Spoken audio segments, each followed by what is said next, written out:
कृषि क्रांतियाँ, अंग्रेजी में इसको बोलेंगे एग्रीकल्चर रेवोल्यूशन। ठीक है, देखिए सबसे पहले तो इस शब्द को समझते हैं कि क्रांति शब्द मतलब क्या हुआ। यानी कि कोई एक ऐसी व्यवस्था है जो सदियों से चली आ रही है या एक लंबे समय से चली आ रही है, लेकिन वो आज की ज़रूरतों को पूरा नहीं कर पा रही है, इसलिए यहाँ पे एक क्रांति की ज़रूरत होती है। और ये दो तरह से हो सकती है, एक होती है जिसमें कि बहुत सारे लोग मारे जाते हैं, जैसे कि अमेरिकन क्रांति हो गई या यूरोप में बहुत सारी क्रांतियां हुई हैं, और दूसरी क्रांति होती है बौद्धिक स्तर पे, यानी कि उसको हम लड़ाई नहीं करते हैं। अब हम इसको भारत के कॉन्टेक्स्ट में देखते हैं। इसको मैं इसलिए बता रहा हूँ क्योंकि आगे सारे फैक्ट ही हैं, उसमें बहुत ज़्यादा कुछ ऐसा समझाने वाला नहीं है, बट अगर आप इस चीज़ को समझ जाते हैं तो इजी वे में इसके पीछे का एक कारण समझ जाएंगे कि अच्छा इन चीज़ों की ज़रूरत क्यों पड़े, फिर ये फैक्ट आपको बोझ नहीं लगेंगे। ठीक है, तो इसको हम देखते हैं कि भारत आज़ाद होता है 1947 को। ओके, और हमारे पास जो 33% जो कल्टीवेटेड लैंड थी वो चली जाती है पाकिस्तान।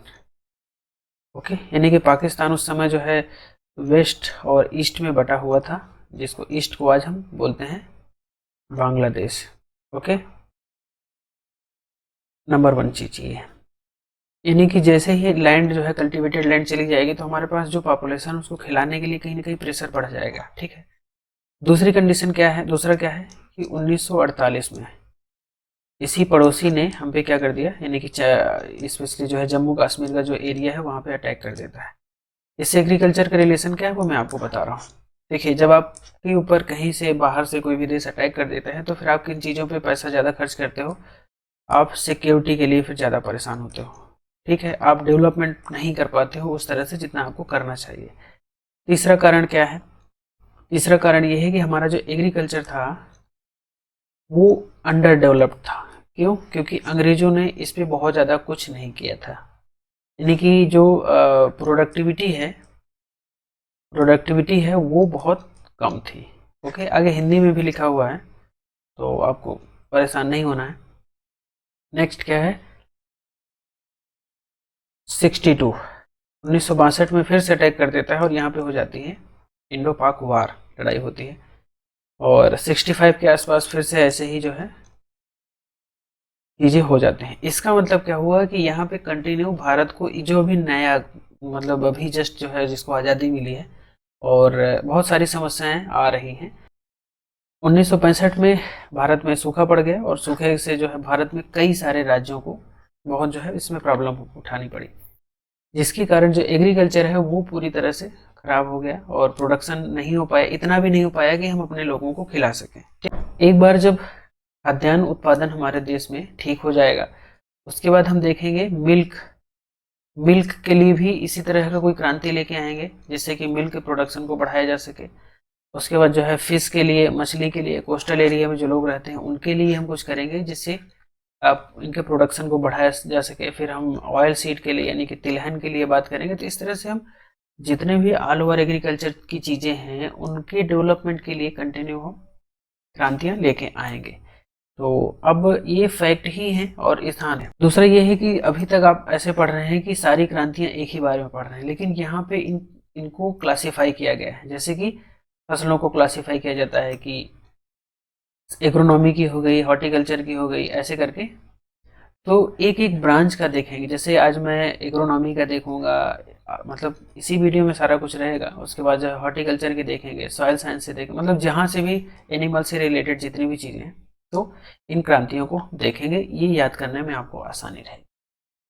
ठीक है, एग्रोनॉमी यानी कि सस्य विज्ञान से संबंधित जितनी भी चीज़ें हैं, तो ये आपका कुछ क्रांतियां हैं, इनको मैं डिटेल में आगे स्टडी करवाऊंगा, बस आपको यहाँ पे देखते रहना है इसको। ग्रीन रेवोल्यूशन ये किससे संबंधित है, खाद्यान्न उत्पादन से संबंधित।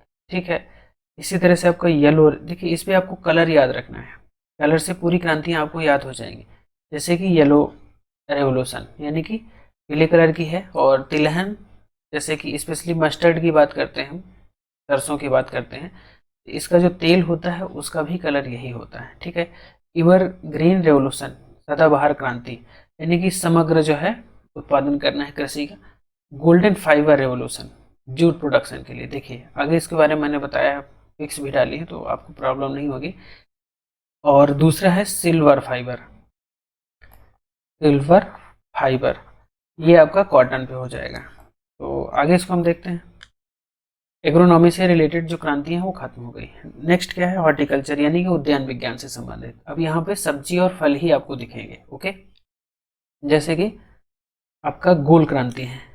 आलू कैसा होता है, गोल होता है, यहाँ पे गोल हो गई, सिंपल सा। ऑरेंज क्रांति, ऑरेंज मतलब संतरा, है ना। और ये नींबू वर्गीय फसल है। ये संतरा किस में आएगा, आपका नींबू वर्गीय फसलों में आता है, तो ये सिट्रस ग्रुप के लिए हो गया।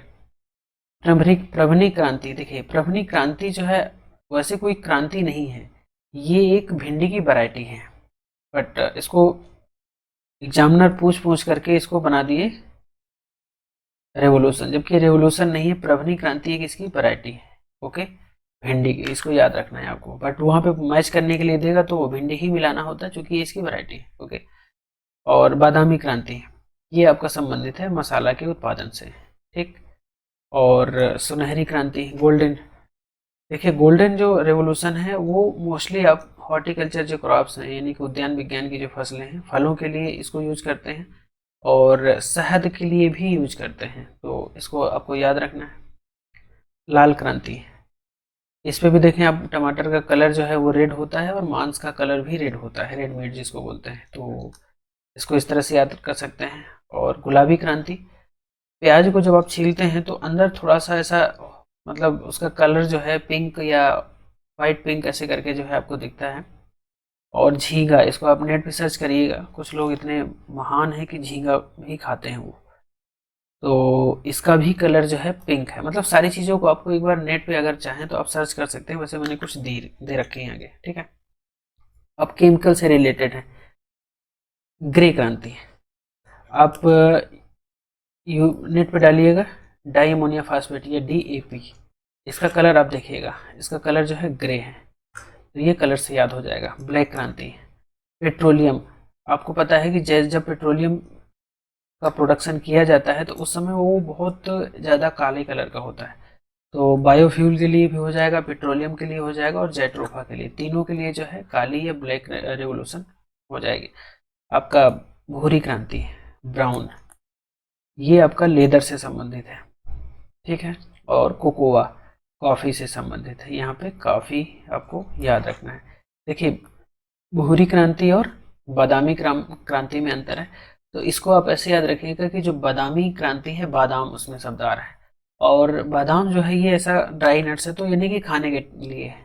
और जो भूरी क्रांति है या ब्राउन रेवोल्यूशन है ये ऐसा खाने वाला नहीं है, ये लेदर्स के लिए है। हालांकि आप इसको कोकोआ में यूज कर सकते हैं, कॉफ़ी में बोल सकते हैं, लेकिन आप उसको उस तरह से बादामी और बादाम को यूज करके आप मसालों के साथ उसको ऐड कर सकते हैं, ठीक है। एनिमल से रिलेटेड जितने भी हैं देख लेते हैं। व्हाइट रेवोल्यूशन, श्वेत क्रांति जिसको बोलते हैं, इस पे क्या है, दूध और दूध से उत्पाद जितने भी बने हुए प्रोडक्ट हैं उनको हम स्टडी करते हैं। ओके, और एनिमल से रिलेटेड दूसरा क्या है, ब्लू रेवोल्यूशन, मतलब मत्स्य के लिए, मछली पालन के लिए। और सिल्वर रेवोल्यूशन यहाँ पे अंडे के लिए। अब अंडे का कलर देखेंगे वो चांदी की तरह दिखता है, सिल्वर की तरह दिखता है, ठीक है। तो सिल्वर के लिए ये हो गया। सिल्वर फाइबर अगर यहाँ पे यूज कर देता है, सिल्वर फाइबर यूज कर देगा तो फिर ये चेंज हो जाएगा, ये हो जाएगा आपका कपास, क्योंकि मैं ऊपर बता चुका हूँ, आगे फिर से बता दूंगा। ओके, अब डिटेल में देखते हैं थोड़ा सा, कुछ क्रांतियां हैं जिनको डिटेल में पूछता है। पहली अगर बात करें ग्रीन रेवोल्यूशन की, तो इसको स्टार्ट जो है ये इस टाइम पीरियड से शुरू की गई थी, और इसका मेन मोटो क्या था, खाद्यान्न उत्पादन को बढ़ाना। जैसा कि मैंने कहा कि हमारे पास इतनी समस्या आ गई थी कि हम अपने लोगों के पेट भरने के लिए खाद्यान्न नहीं हमारे पास था, ठीक है।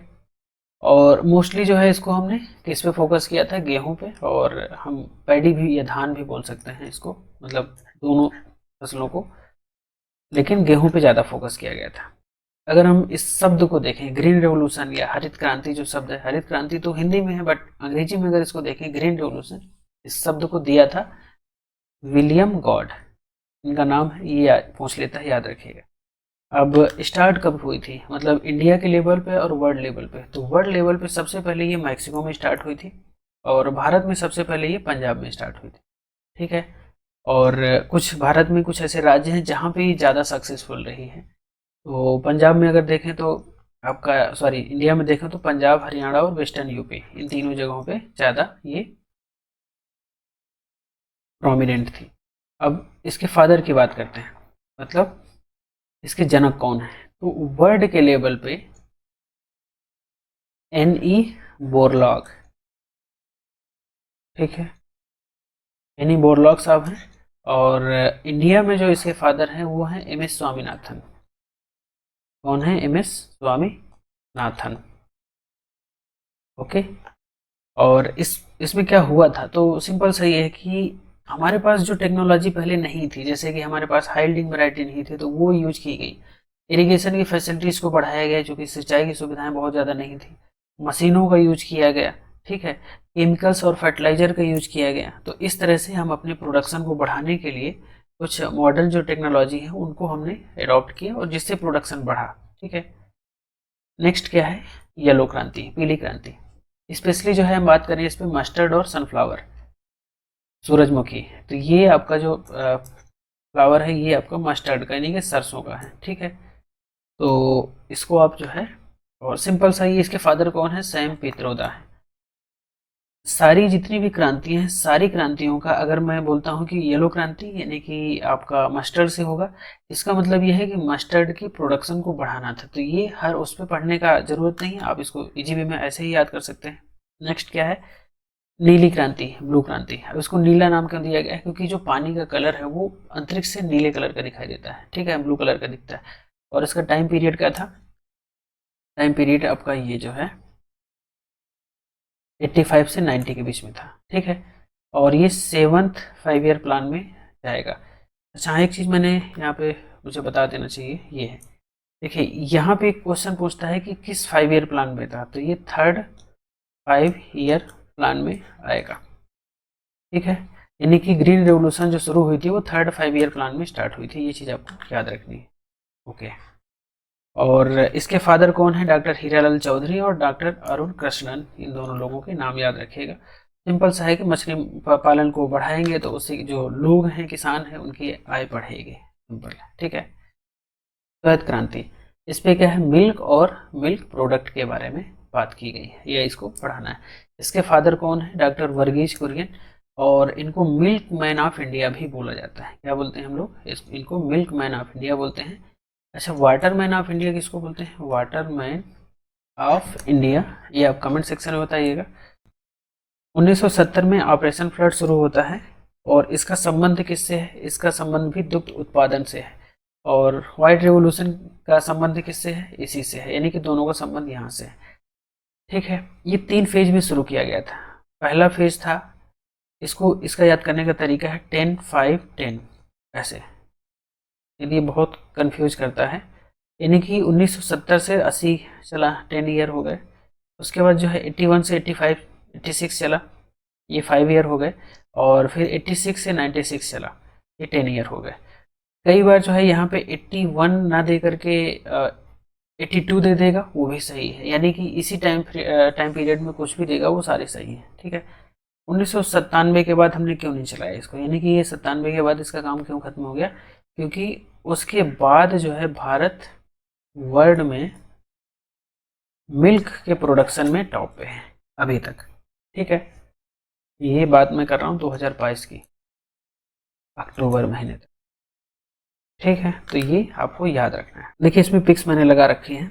गोल्डन फाइबर रेवोल्यूशन, ये जूट का बना हुआ है, और इसका जो कलर है वो ऐसा कुछ गोल्डन कलर का दिख रहा है, ठीक है। तो इससे ये आपको याद हो जाएगा, ये जूट उत्पादन के लिए है, और पहली जो जूट फैक्ट्री लगाई गई थी वो कलकत्ता में लगाई गई थी, ओके। फिर है सिल्वर फाइबर, यानी कि रजत रेशा जिसको बोलते हैं, ये कॉटन के लिए है। और इसके कॉटन के देखिए फ्लावर्स, आप देखिए इसका किसका कौन सा कलर है, ये आपका कुछ ऐसा सिल्वर कलर के दिख रहे हैं। तो इस तरह से आप इसको याद कर। सदाबहार क्रांति, ओके। इस पे हमें 2 चीज़ें करनी है। सबसे पहले तो जो हम वेस्ट कर रहे हैं मटेरियल को, वो बंद करना है, वेस्टेज ख़त्म करना है, नहीं करना है। और दूसरा ये है कि इकोलॉजिकल प्रोडक्टिविटी को ध्यान देना है, यानी कि हमारी जो सॉइल है, ज़मीन है उसकी हेल्थ को हमें ध्यान देना है, जिससे इसकी उर्वरता बनी रहे। ठीक है, तो ये आपका सदाबहार क्रांति, जैसा कि नाम से ही समझ में आ रहा है।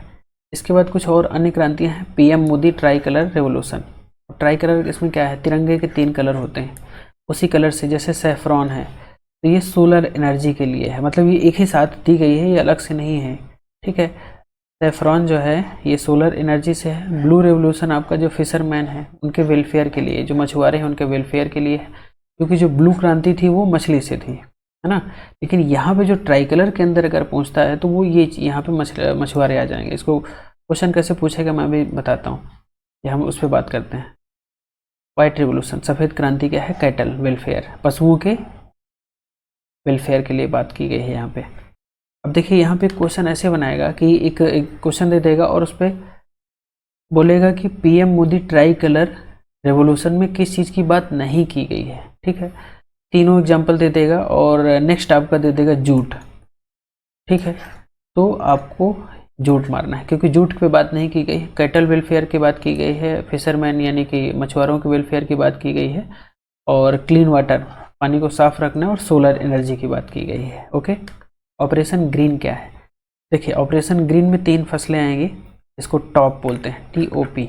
ये अभी लेटेस्ट है जो है, और ये 2018-19 के बजट में लाया गया था। इस पे है टोमेटो, ओनियन और पोटैटो, यानी कि टमाटर है, प्याज है और आलू है। TOP ऐसे ही आएगा। ठीक है, ऑपरेशन पूछेगा ऑपरेशन ग्रीन में टॉप के अंतर्गत कौन सी फसलें नहीं हैं, नंबर 1। दूसरा पूछेगा ऑपरेशन ग्रीन में किन फसलों को फोकस किया गया, नंबर 2। नंबर 3 पूछेगा कि ऑपरेशन ग्रीन किस बजट में लॉन्च किया गया है, वो हो जाएगा आपका 18-19 के। ठीक है, इंद्रधनुषी या रेनबो क्या है कि ऑल सेक्टर ऑफ इकोनॉमी देखना है इसको। और ओवरऑल रेवोल्यूशन का जो कॉन्सेप्ट है वो दिया था जयप्रकाश नारायण ने, और ये जो JP साहब हैं ये 1942 की क्रांति में भी थे, और ये बिहार से हैं, और इन्होंने इमरजेंसी के टाइम पे इंदिरा गांधी जी के खिलाफ एक तरह से कह लें कि पूरा आंदोलन का जिम्मेदारी इन्होंने लिया था। ठीक है,